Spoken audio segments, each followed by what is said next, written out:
Tarisa, teerera uye urarame. Book 5. Kutambudzwa nokuda kwaMwari. Nhungamidzo. Kwaziwa. Bhuku remifananidzo roruvara rwezerere runotiudza nezvevarume vakuru kwazvo muBhaibheri, vakavimba naMwari kuti aizovabatsira munguva dzamatambudziko. Paunoteerera kukaseti, ugoenda pamufananidzo unotevera kana wanzwa rwiyo urwu.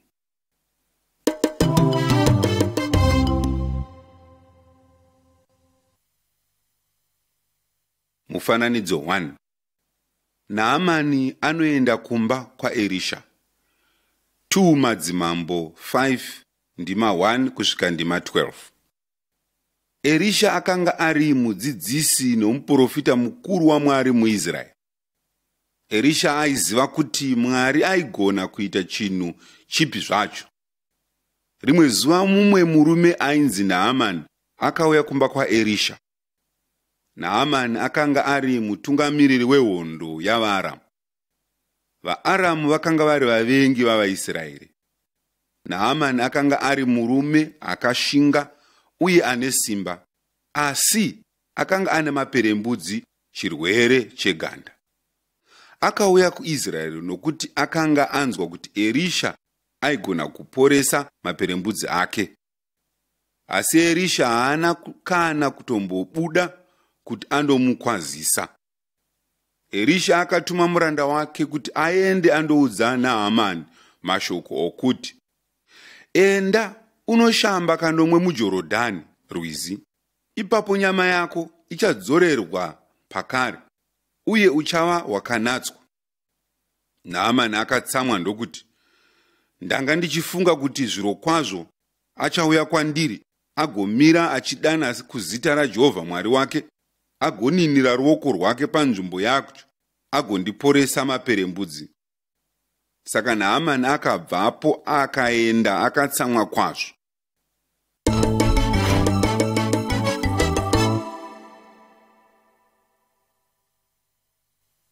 Mufananidzo 2. Naamani kurwizi. 2 Madzimambo 5 ndima 13 kusvika kundima 19. Varanda vaNaamani vakamukumbirisa kuti arege kutsamwa kana kuzvikudza. Vakamunyengetedza kusvikira abvuma kuteerera kurayira kwaErisha kwanga kusina kuoma. Saka Naamani akaenda kurwizi Jorodhani akandoshamba kanomwe. Tarira, Naamani ava kufara kwazvo.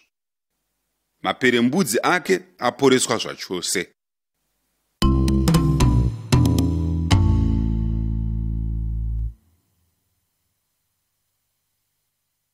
Mufananidzo 3. Erisha nengoro dzemoto. 2 Madzimambo 6 ndima 8 kusvika ndima 17. Panguva iyi vaAramu vakanga vachirwa neIsraeri. Mwari aiyambira muranda wake Erisha nguva dzose vaAramu pavakanga vachironga kurwisa Israeri. Uye Erisha aibva ayambirawo mambo. Naizvozvo mambo weAramu akarayira varwi vake akati, endai munoona kuti Erisha ari kupi, kuitira kuti tigotuma vanhu kunomubata. Ngwanani rimwe zuva, Erisha nomuranda wake vakabuda panze ndokuona kuti hondo yavaAramu yakanga yakakomberedza guta ravo. Muranda akadanidzira achiti, haiwa ishe wangu, tichaita seiko? Erisha akati, usatya, vari kwatiri vazhinji kupfuura vari kwaari. Ipapo Erisha akakumbira Mwari kuti azarure meso omuranda. Muranda akatarisa ndokuona zvikomo zvakanga zvakavapoteredza zvizere namabhiza nengoro dzemoto. Mwari akatumira zvose izvi kuti zvivadzivirire. Erisha aiziva kuti kana varanda vaMwari vakateerera Mwari, aizovatungamirira uye aizovadzivirira. Ndokusaka Eria asina kumbotya munhu.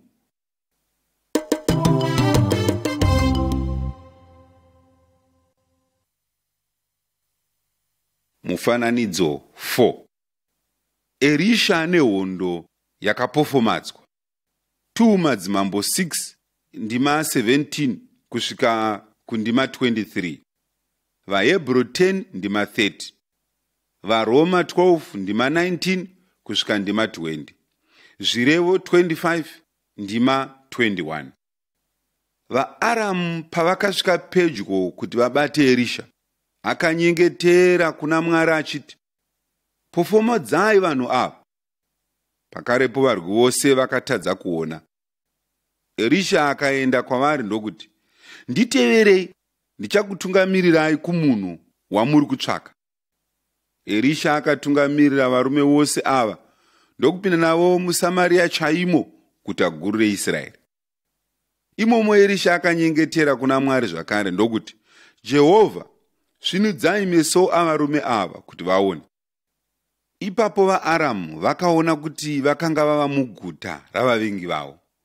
Mambo weIsraeri akada kuvauraya, asi Erisha akati, "Vaisirei zvokudya nemvura pamberi pavo kuti vadye uye vagodzokera kuna tenzi wavo." Mambo akaita sezvaakanga audzwa naErisha. Mwari waErisha mukuru kumuvengi upi zvake. Mwari akatirayira mushoko rake kuti tisatsiva pamusoro pavavengi vedu, nokuti Mwari akati, "Kutsiva ndokwangu, ini ndicharipira." Mwari akatiwo, "Kana muvengi wako ane nzara, mupe zvokudya adye. Kana ane nyota, mupe mvura anwe."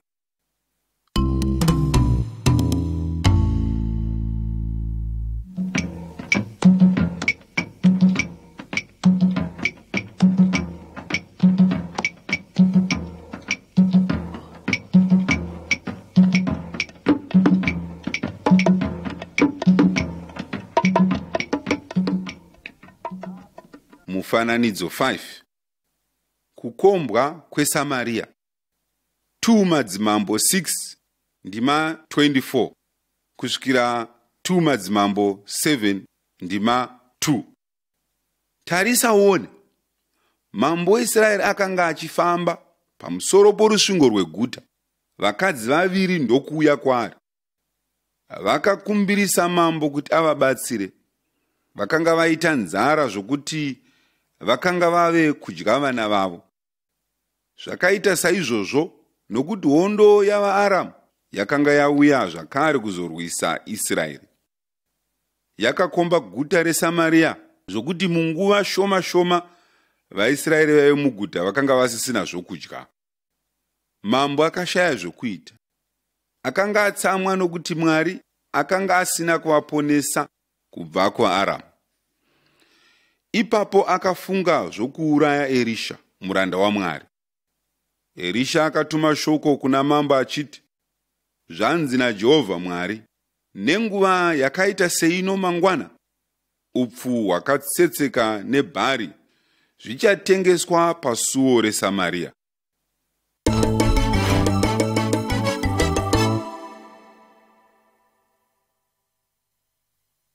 Mufananidzo 6.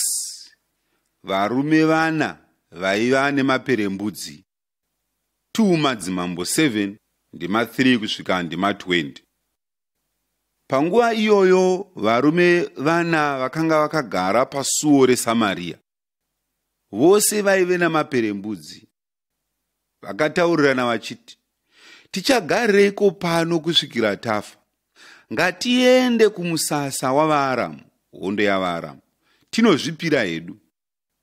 Panguva imwe cheteyo vaAramu vakanzwa ruzha rukuru serwehondo huru yakanga ichiuya. Vakatya zvokuti vakatiza vachisiya zvinhu zvavo zvose. Varume vaiva namaperembudzi vakasvika pamusasa wavaAramu ndokuona pasina kana munhu. Varume vaiva namaperembudzi vakatora zvokudya nezvose zvavaida. Ipapo vakataurirana vachiti, "Hatisi kuita chinhu chakanaka. Rino izuva ramashoko akanaka, asi isu tangonyarara hedu." Vakakurumidza kudzokera kuSamaria kundoudza vachengeti vamasuo nhau dzakanaka, uye ivo vakandoudza veimba yamambo. Munguva shoma shoma vanhu vakanga vava kutengesa zvokudya muguta reSamaria, sokutaurwa kwazvakaitwa naMwari kubudikidza naErisha.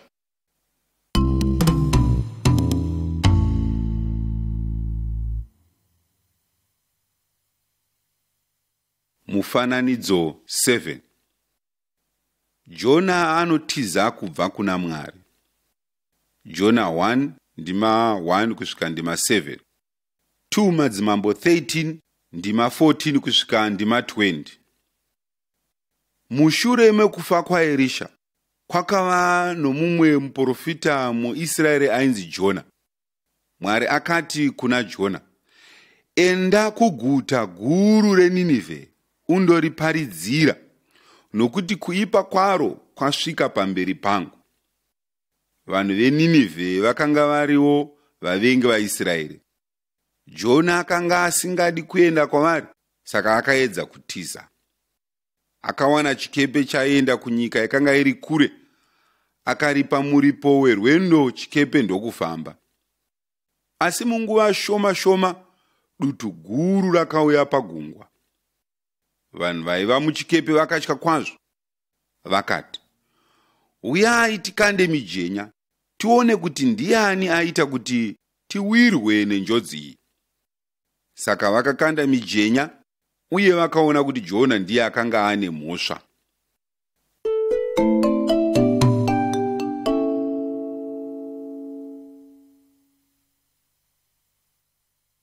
Mufananidzo 8. Jona nehove huru. Jona 1 ndima 8 kusvika 2 ndima 10. Vafambisi vechikepe vakati kuna Jona, watadzeiko?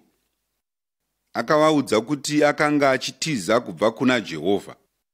Saka vakati kwaari, ko, tinofanira kuitei kwauri kuti gungwa ritidzikamire? Akapindura achiti, ndisimudzei mundikande mugungwa, ipapo richanyarara. Ndinoziva kuti mhosva yangu ndiyo yaita kuti dutu iri rikuwirei. Varume vaya vakanga vasingadi kuuraya Jona, asi dutu rakatonyanya kukura, saka vakamukanda mugungwa. Asi Jona haana kunyura, haana kufa mumvura. Tarira, hove huru yakamedza Jona. Kwamazuva 3 akagara ari mupenyu mudumbu rehove. Mushure maizvozvo, hove yakarutsira Jona panyika yakaoma.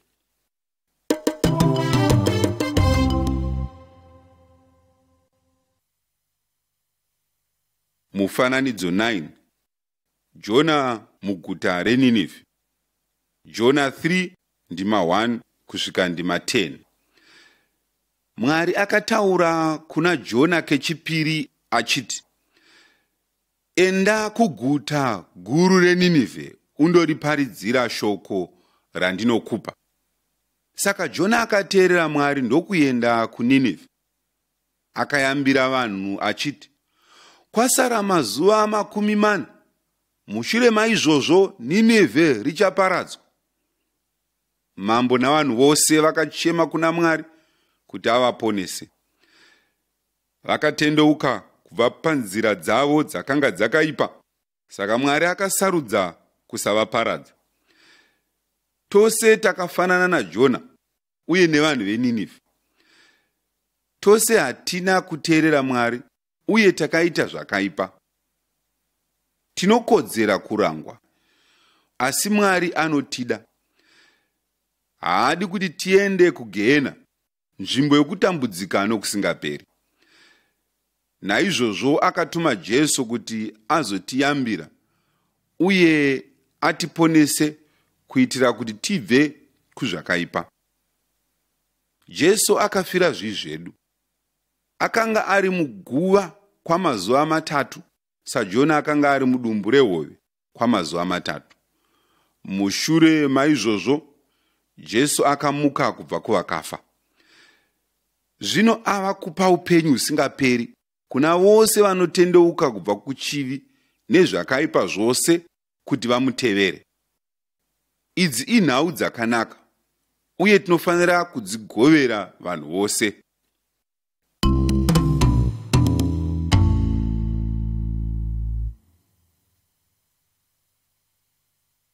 Mufananidzo 10. Estere namambo. Estere 1 ndima 1 kusvika Estere 2 ndima 18. Estere akanga ari musikana wechidiki wechiJudha aibva kunyika yaIsraeri. Vabereki vake vakanga vafa, saka sekuru vake Modhekai vakamuchengeta. Mushure mehondo, Estere naModhekai vakatapwa pamwe chete navamwe vanhu vose vaIsraeri ndokuendwa navo kunyika yePezhia. Mambo wePezhia akanga ari munhu ane simba kwazvo. Vanhu vose vaimutya. Pane imwe nguva vahosi vake havana kumufadza, ndokubva afunga zvokutsvaka vamwe. Saka akadana vasikana vose vakanga vakanakisa muumambo wake, ndokuita kuti vauyiswe kumuzinda wake, imba yake youmambo. Uye kubva pakati pavo vose akasarudza Estere kuti ave vahosi vake vatsva. Asi Estere haana waakaudza kuti akanga ari muJudha.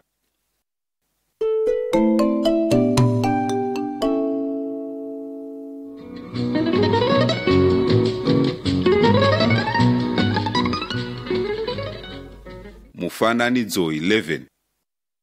Modhekai anoramba kukotamira pasi.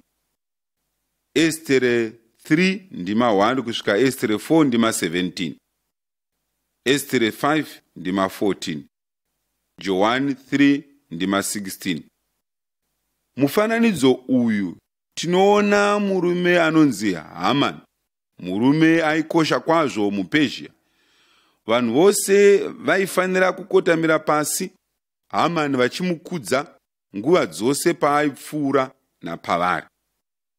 Asi Modhekai, sekuru vaEstere, vakaramba kukotamira Hamani. Modhekai aizokotama pamberi paMwari, iye mumwe chete wechokwadi waainamata. Hamani akatsamwa kwazvo.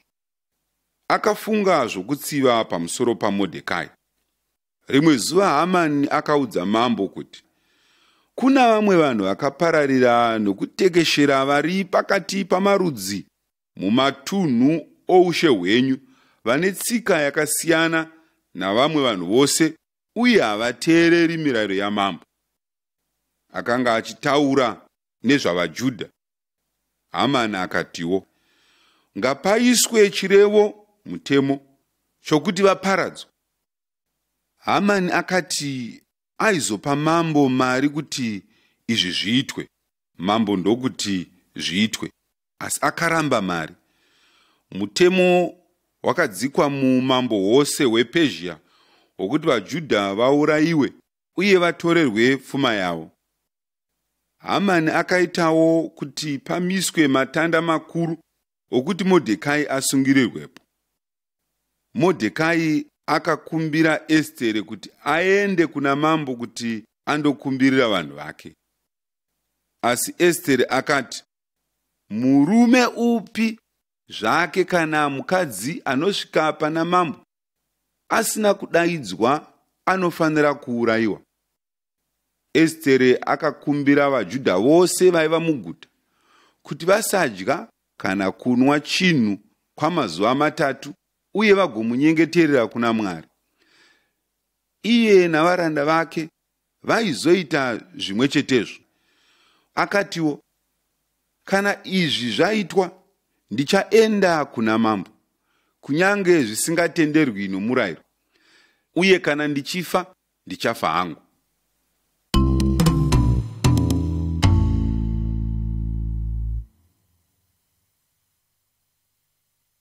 Mufananidzo 12. Mabiko aEstere. Estere 5 ndima 1 kusvika Estere 7 ndima 10. Mwari akapindura minyengetero yavaJudha. Mambo akapa Estere mvumo yokuti ataure naye. Esteri akakoka mambo kumutambo mukuru uye akakokawo Hamani. Pamutambo mambo akabvunza Esteri akati, "Vahosi Esteri, muri kukumbireiko? Muchapiwa. Chikumbiro chenyu ndechei? Kunyange kusvika pahafu youshe muchazviitirwa." Esteri akapindura achiti, "Kuti ndipiwe upenyu hwangu ndicho chichemo changu, uye nevanhu vangu ndicho chikumbiro changu. Nokuti ini navanhu vangu takatengeswa kuti tiurayiwe tiparadzwe zvachose." Mambo akati, "Ndiani iyeye? Aripi munhu iyeye akafunga kuita chinhu chakadai?" Saka Esteri akati, "Mudzivisi nemuvengi ndiyeyu Hamani ane utsinye." Mambo paakanzwa nezvourongwa hwakaipa hwaHamani, akatsamwa zvokuti akaita kuti Hamani asungirirwe afe pamatanda akanga agadzirira Modhekai. VaJudha vose vakaponeswa. Esteri akanga azvipira kufa kuti aponese vanhu vokwake kuti vasaurayiwa. Asi funga nezvaJesu. Akatida zvokuti akatifira kuti atiponese kuitira kuti tisaendeswa kunzvimbo yokurangwa nokusingaperi, kwataifanira kuenda nokuda kwezvivi zvedu. Kana tichitenda kuna Jesu, tinofanira kuvawo vanhu vakagadzirira kuudza vamwe nezvake, kuitira kuti vagoponeswawo.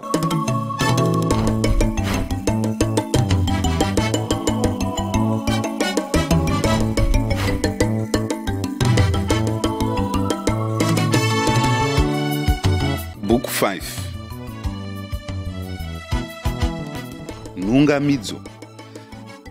Varume vaviri vechiIsraeri vainzi Dhanieri naNehemia vakamanikidzwawo saModhekai naEsteri kuti vandogara kunyika yavavengi vavo. Dhanieri naNehemia vainamata Mwari mumwe chete wechokwadi, uye vakava vanhu vakuru vaMwari. Ugoenda kumufananidzo unotevera mubhuku paunonzwa rwiyo urwu.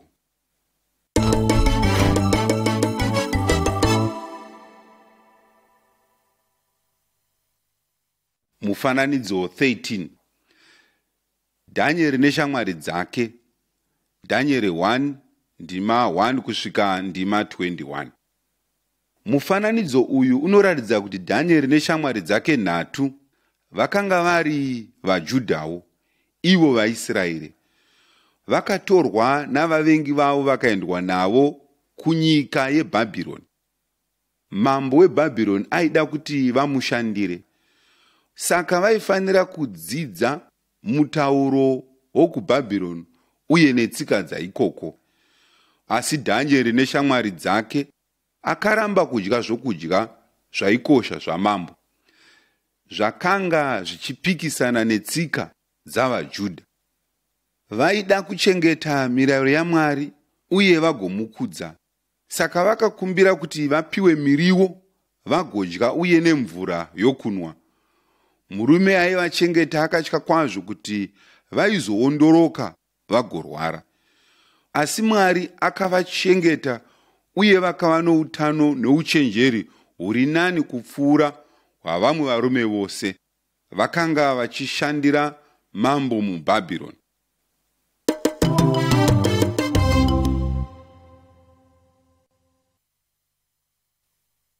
Mufananidzo 14. Dhanieri namambo weBhabhironi. Dhanieri 2 ndima 1 kusvika ndima 49. Mambo weBhabhironi ainzi Nebhukadhinezari akarota hope. Akarayira vachenjeri vake nen'anga kuti vamuudze kuti akanga arotei uye kuti zvairevei. Asi hapana kana mumwe wavo akagona kumuudza, saka akaronga kuvauraya vose. Ipapo Dhanieri neshamwari dzake vakanyengetera kuna Mwari, uye Mwari akaradza Dhanieri hope dzamambo. Dhanieri akaenda kuna mambo ndokuti, "Asi kudenga kuna Mwari anoziva zvakavanzika. Iye akaratidza mambo Nebhukadhinezari zvichaitika mumazuva anouya.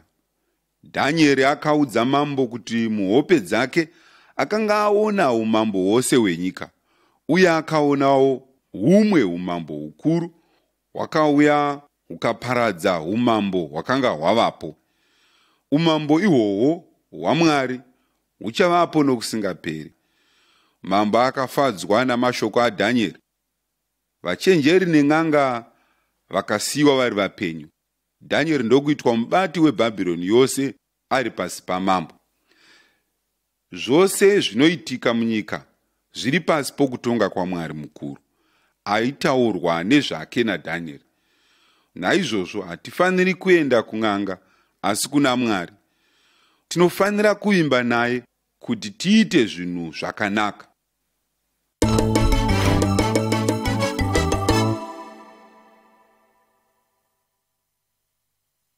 Mufananidzo 15. Chifananidzo chegoridhe. Daniel 3 ndima 1 kusvika ndima 12. Exodo 20 ndima 4 na 5. Mambo weBhabhironi akaita chifananidzo chikuru chegoridhe. Akadana vabati vake vose kuti vauye kuzochiona. Mumwe muranda wamambo akarayira vanhu vaivapo akati, pamunonzwa kurira kwezviridzwa zvakawanda, munofanira kuwira pasi mugonamata chifananidzo chegoridhe chakamiswa namambo Nebhukadhinezari. Ani nani asingawiri pasi achinamata achakandwa muvira romoto pakarepo. Shadhreki, Mesheki naAbhedhinego, shamwari dzaDhanieri, vakaramba kunamata chifananidzo. Vainamata Mwari chete. Vaiziva mirayiro yaMwari unoti, usava navamwe vaMwari. Usazviitira mufananidzo wechinhu chipi zvacho chiri kudenga kumusoro, kana wechiri panyika pasi, kana wechiri mumvura. Usafugamira kana kuzvinamata. Vamwe varume vakaenda kuna mambo ndokuti, asi pana vamwe vaJudha vamakagadza pamusoro pamabasa enyika yeBhabhironi, Shadhreki, Mesheki naAbhedhinego, vasingatomboteereri imi mambo. Havamboshumiri vamwari venyu kana kunamata chifananidzo chegoridhe chamakamisa.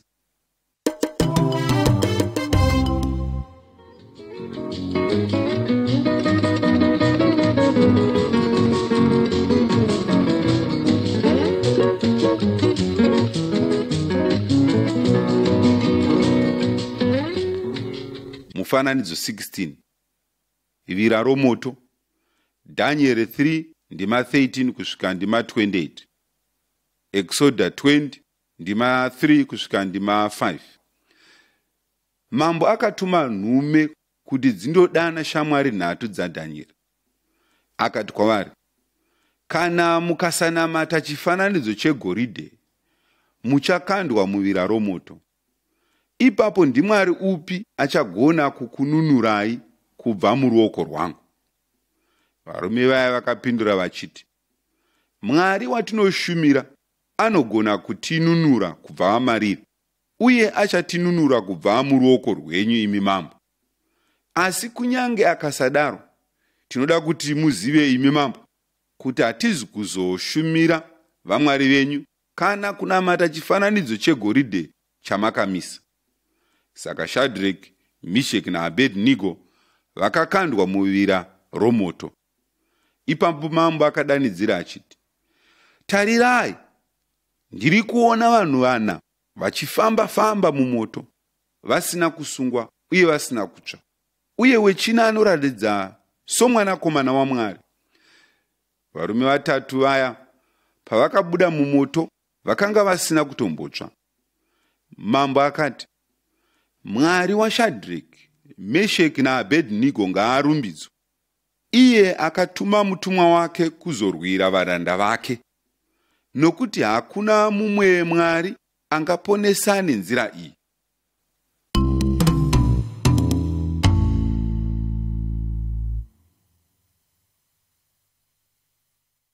Mufananidzo 17. Dhanieri anonyengetera kuna Mwari. Dhanieri 6 ndima 1 kusvika ndima 13. Dhanieri akanga ane simba guru munyika yeBhabhironi. Vamwe pakati pamachinda vakamuitira godo, asi vakamushayira mhosva nokuti Dhanieri aiteerera mambo.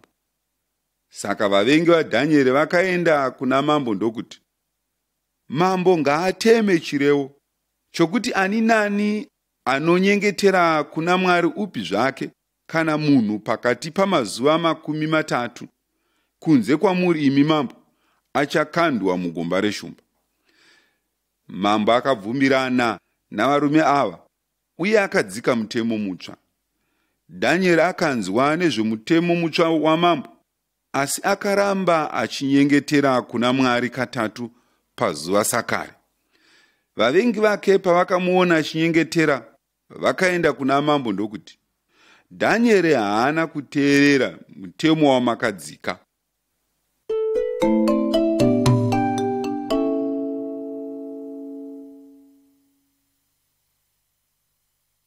Mufananidzo 18.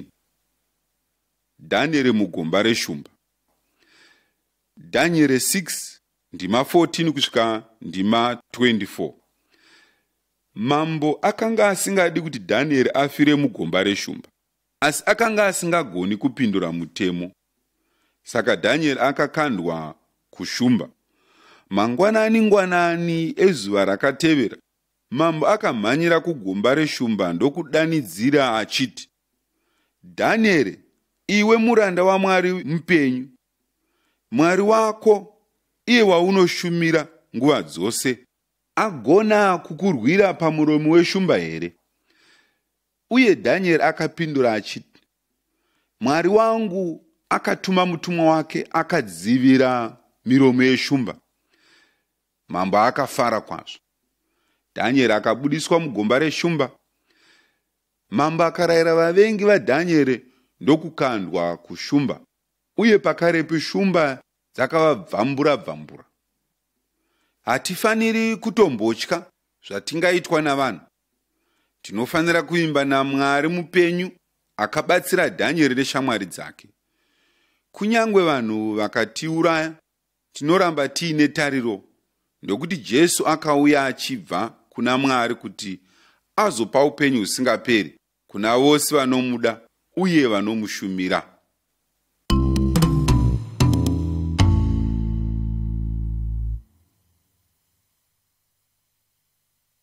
Mufananidzo 19.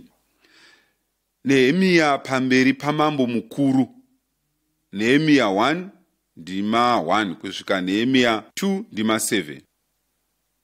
Nehemia akagara muBhabhironi mushure menguva yaDhanieri. Nehemia akanga ariwo muJudha aivimba naMwari. Nehemia akanga ari muranda wamambo mukuru. Rimwe zuva paakanga achipa mambo waini, mambo akati kwaari, ko chiso chako chinoratidza kusuwa seiko? Nehemia akanga akasuwa nokuti Jerusarema, guta ramadziteteguru ake, rakanga rava dongo, uye vaJudha vaigara ikoko vakanga vava munjodzi huru. Saka Nehemia akaudza mambo nezveJerusarema uye nezvevanhu varo vaJudha. Ipapo mambo akati, chii chauri kuda? Nehemia akanyengetera chinyararire kuna Mwari ndokuti kuna mambo, kana zvichifadza mambo, ngaanditumire kuguta riri kuJudha kwakavigwa madzibaba angu kuitira kuti ndinorivakazve. Mwari akapindura munyengetero waNehemia. Mambo ndokubvuma chikumbiro chake, uye akamupawo zvokuvakisa pamwe chete navashandi vaizomubatsira.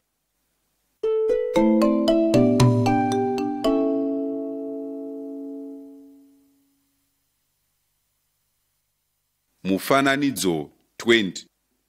Nehemia anoongorora guta rakanga rava dongo. Nehemia 2 ndima 8 kusvika ndima 20.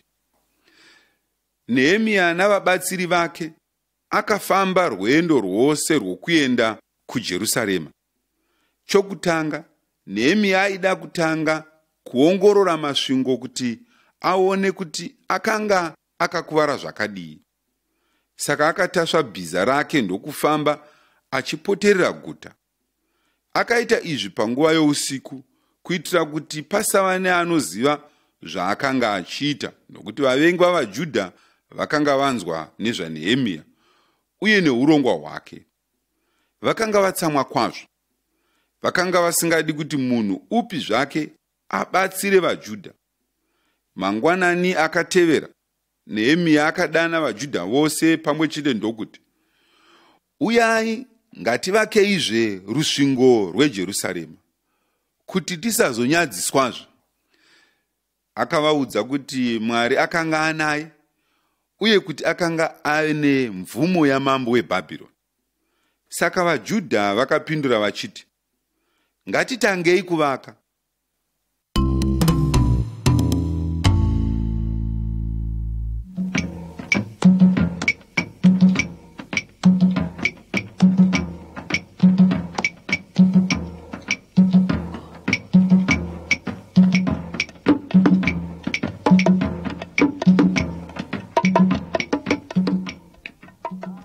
Mufananidzo 21.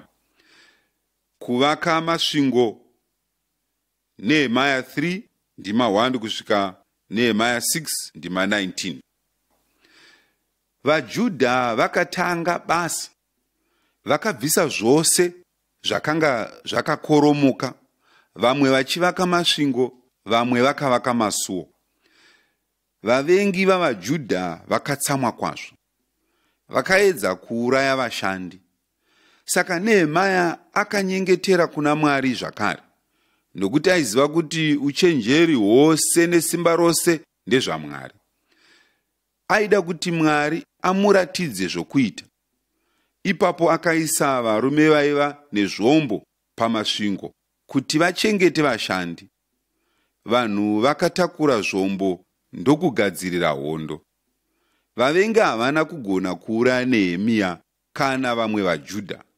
Saka basa rakaenderera mberi, uye mumazuva 52 chete rusvingo rwakapera kuvakwa patsva.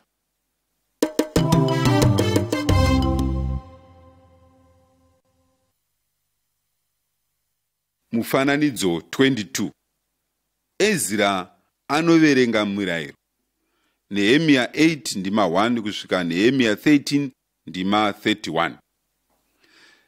Mushure mokupera kuvakwa kwamasvingo, vaJudha vakaungana muJerusarema. Ezra muprista waMwari akavaverengera kubva mumurayiro waMwari, wakanyorwa mushoko raMwari Bhaibheri. Vamwe pakati pavanhu vakatanga kuchema pavakanzwa shoko raMwari. Vaiziva kuti vakanga vasina kuteerera Mwari. Ndicho chikonzero chakaita kuti Mwari abvumire vavengi kuti vaparadze guta ravo. VaJudha vakanga vachida kutendeuka kubva kunzira dzavo dzezvivi, uye vagorarama maererano nokuda kwaMwari zvakare. Nehemia akati kuvanhu, musazvidya mwoyo, nokuti mufaro waJehovha ndiwo simba renyu. Une mufaro here? Mwari anopa mufaro nesimba rapamweya kana tikaziva Mwari uye tikateerera shoko rake dzvene Bhaibheri. Rega ndikutaurire kuti ungazivawo sei Mwari waNehemia. Ndiye Mwari mumwe chete wechokwadi.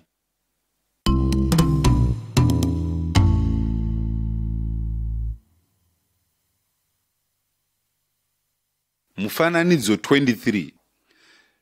Jesu pamuchinjikwa. Johani 19 ndima 17 kusvika ndima 30. Kune nzira imwe chete yokuziva nayo Mwari. Mwari akatuma mwanakomana wake Jesu kuti azotiratidza nzira. Jesu akararama panyika pano makore mazhinji kwazvo akapfuura. Akaita zvinhu zvakanaka zvakawanda kuti abatsire vanhu, uye akatiratidza nemuenzaniso wake kuti tinofanira kurarama nenzira ipi kuti tifadze Mwari.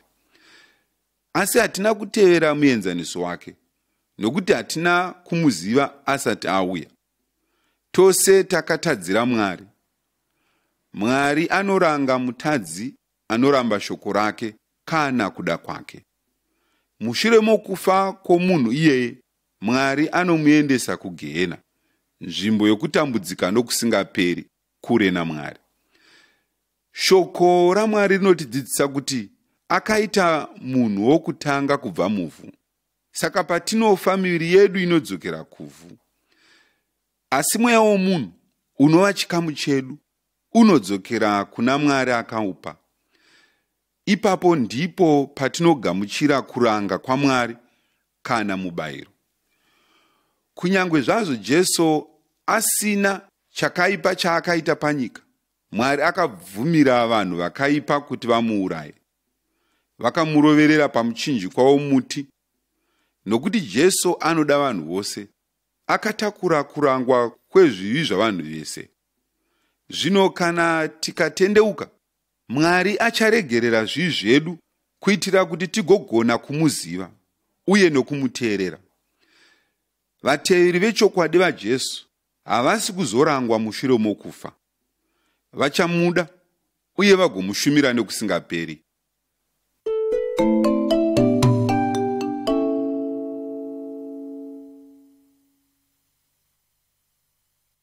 Mufananidzo 24. Jesu anoratidza nzira inoenda kuupenyu husingaperi. Matiyo 7 ndima 13 kusvika ndima 14, Johani 14 ndima 6, Varoma 3 ndima 10 kusvika ndima 23. Mumufananidzo uyu unoona nzira mbiri. Kana vanhu vakaramba vasingadi kuteerera Mwari, vanenge vachifamba mumugwagwa wakapamhama unotongwa zvose zvakaipa naSatani. Nzira iyi inotungamirira kunzvimbo yokurangwa nokusingaperi. Munhu wose anoberekwa panyika pano anopinda mumugwagwa wakapamhama uyu. Izvi ndezvechokwadiwo kwauri nokwandiri, nokuti shoko raMwari rinoti, hakuna akarurama, kunyange nemumwe. Hakuna anonzwisisa, hakuna anotsvaka Mwari. Vose vakatsauka, hakuna kana mumwe anoita zvakanaka. Kwakanyorwawo kuchinzi, nokuti vose vakatadza vakasasvika pakubwinya kwaMwari. Nokuti vanhu vose vatanzi, vose vanokonzera kurangwa naMwari. Asi Mwari akatuma mwanakomana wake Jesu kuti azotora kurangwa kwedu. Asi mushure maizvozvo, Mwari akamutsa Jesu kubva kuvakafa, uye iye zvino mupenyu kuti atiratidze nzira yokudzokera nayo kuna Mwari. Jesu akati, ndini nzira nechokwadi uye noupenyu. Hakuna munhu angauya kuna Baba kana asina kupfuura napandiri. Avo vanotevera nzira yaJesu havaendi kunzvimbo yokutambudzika nokusingaperi. Tinofanira kutevera nzira yaJesu. Iyi inzira yakaomarara uye yakamanikana. Uye nokuda kwezvakaipa zvenyika ino, vanhu vachatambudzika munyika. Asi Jesu anoramba ane avo vanomuteerera kuti avape simba. Kuvateveri vaJesu kune tariro nokuti nzira yaJesu inotungamirira kudenga. Kudenga hakuna kutambudzika, asi kune mufaro nokusingaperi uye norugare. Nokuti vose vanoenda kudenga vachashumira Mwari uye vachamuda, uyewo vachagara naye nokusingaperi. Asi Satani neavo vose vanotevera nzira yake vachaenda kugehena, nzvimbo yokutambudzika nokusingaperi. Kana uchida kusiya nzira yaSatani ugofamba munzira yaJesu inotungamirira kuna Mwari, unogona kunyengetera sezvinotevera. Mwari Baba vari kudenga, ndiri mutadzi. Kusvikira zvino ndanga ndichitevera Satani, uye ndaisundwa nezvido zvangu, pfungwa dzakaipa uye netsika dzakaipa. Ndapota ndiregerereiwo. Ndinokutendai, Ishe Jesu, nokuti makandifira pamuchinjikwa. mukatakura kurangwa kwezvivi zvangu. Ndinokutendai nokuti ropa renyu rinondichenesa kubva kuchivi chose. Ishe Jesu, ndinokugamuchirai iye zvino saishe nomuponesi wangu. Ndinokutendai nokuti kubudikidza nemweya mutsvene wenyu muchandipa simba rokuti ndive mwana waMwari uye kuti nditeerere shoko renyu. Muzita raJesu ndinokumbira izvi. Amen.